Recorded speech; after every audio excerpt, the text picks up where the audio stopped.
Di tengah badai PHK yang semakin marak, Presiden Prabowo Subianto menyebut akan membentuk Dewan Kesejahteraan Buruh dan Satgas PHK yang disebut-sebut sebagai kado Hari Buruh 2025. Namun benarkah pembentukan ini akan menjawab permasalahan pemutusan hubungan kerja? Dan untuk menjawabnya sudah bersama kami dari luar studio, Koordinator Dewan Buruh Nasional KASBI, Nining Elitos. Selamat malam, Bu Nining, apa kabar? Selamat malam, Bang Bram. Selamat malam. Selamat malam, terima kasih. Dan kami sudah mencoba mengundang Wakil Menteri Ketenagakerjaan Immanuel Ebenezer, namun sayangnya belum dapat bergabung pada dialog malam hari ini. Jadi langsung saja, Bu Nining, saya ingin fokus pada dua hal itu, pembentukan Dewan Kesejahteraan Buruh Nasional serta Satgas PHK. Bagaimana teman-teman buruh memandang ini? Cukup menjawabkah pembentukan badan itu nanti? Pertama saya menyampaikan selamat Hari Buruh Sedunia, di mana Hari Buruh ini adalah hari perjuangan dan perlawanan bagi kelas buruh di seluruh dunia, gitu ya, di mana menuntut untuk perbaikan tentang persoalan kesejahteraan, keadilan, kesetaraan, sehingga ketimpangan yang selama ini masih dirasakan oleh kaum buruh dan masyarakat sipil lainnya, tentu ini perlu terus dilakukan gelora perlawanan, gitu ya, gitu. Kita bisa lihat hari ini keprihatinan kita mendalam, yaitu bagaimana semakin rendahnya persoalan kesejahteraan, semakin menjauhkan rasa keadilan, kesetaraan, dan ruang demokrasi kepada kaum buruh dan masyarakat sipil. Di mana dengan adanya Omnibus Law Undang-Undang Cipta Kerja ini justru melahirkan perbudakan modern, sistem kerja magang yang eksploitatif, gitu ya, gitu, termasuk juga sistem kerja kontrak dan alidaya yang kemudian menyebabkan hari ini kerentanan yang semakin terjadi ketimpangan yang luar biasa, sehingga kita mendesak bagaimana Omnibus Law ini dicabut dan juga bagaimana upah layak nasional, hapus sistem kerja kontrak dan outsourcing. Kami melihat tentang persoalan apa yang disampaikan Presiden di Monas tadi adalah kami masih meragukan, ya, gitu, tentang persoalan membentuk Dewan Kesejahteraan dan kemudian juga tentang Satgas PHK. Kita tahu negara hari ini dalam kesulitan anggaran, gitu ya, dan juga kalau kita bicara peran dan fungsi negara, ada birokrasi yang harusnya difungsikan untuk memastikan bagaimana regulasi berjalan. Ketika regulasi ini tidak mengakomodir semua kepentingan, maka seharusnya pemerintah melalui termasuk DPR, wakil-wakil rakyat, bisa untuk melakukan mencabut berbagai macam regulasi yang akhirnya banyak melakukan kerugian. Baik.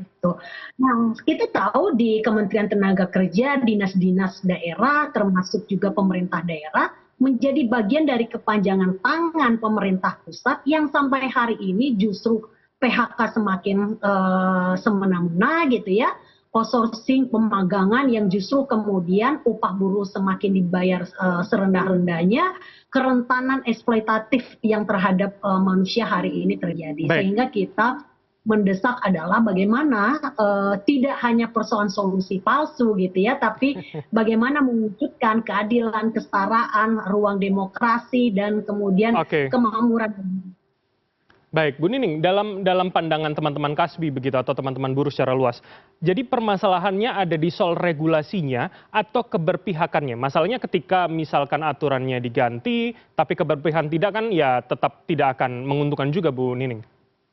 Persoalannya kan dua-duanya. Ini bicara tentang keberpihakan dan juga regulasi yang kemudian harus ada pencegahan, pengawasan, dan penegakan hukumnya.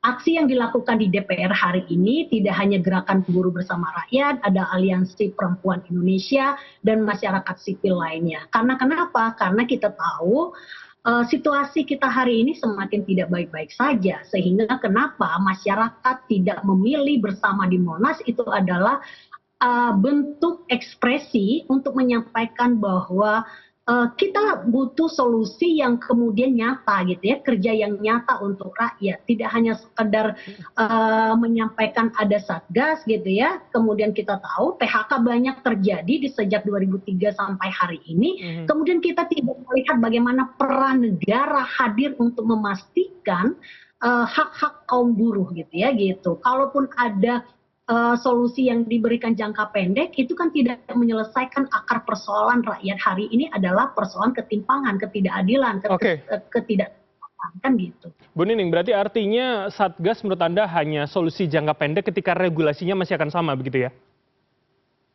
Iya, pertama gini, selama ini kan sebenarnya ada regulasi Undang-Undang 13, Mhm, walaupun kita tahu maksudnya hal-hal yang bolong yang kemudian juga masih terjadi kerentanan di sana karena masih ada tidak adanya sanksi yang tegas, tidak ada masih lemahnya penegakan hukum terhadap regulasi gitu ya gitu. Ditambah lagi kerutan yang hari ini dikeluarkan oleh pemerintah Omnibus Law Undang-Undang Cipta Kerja. Sejak dari awal pemerintah sudah tahu masyarakat sipil, kaum buruh melakukan penolakan atas regulasi itu karena mhm, juga akan membuat semakin eksploitatif terhadap sumber daya alam dan sumber daya manusia yang seharusnya kan pemerintah harus berfokus di sana mhm. sehingga regulasi dan politik will pemerintah untuk mewujudkan kemakmuran kesejahteraan itu kan sebenarnya sudah cukup lama disuarakan gitu ya gitu tidak hanya sekedar seperti pemadam kebakaran pasca terjadi Sritek di Jawa Tengah terus kemudian PT Danbi di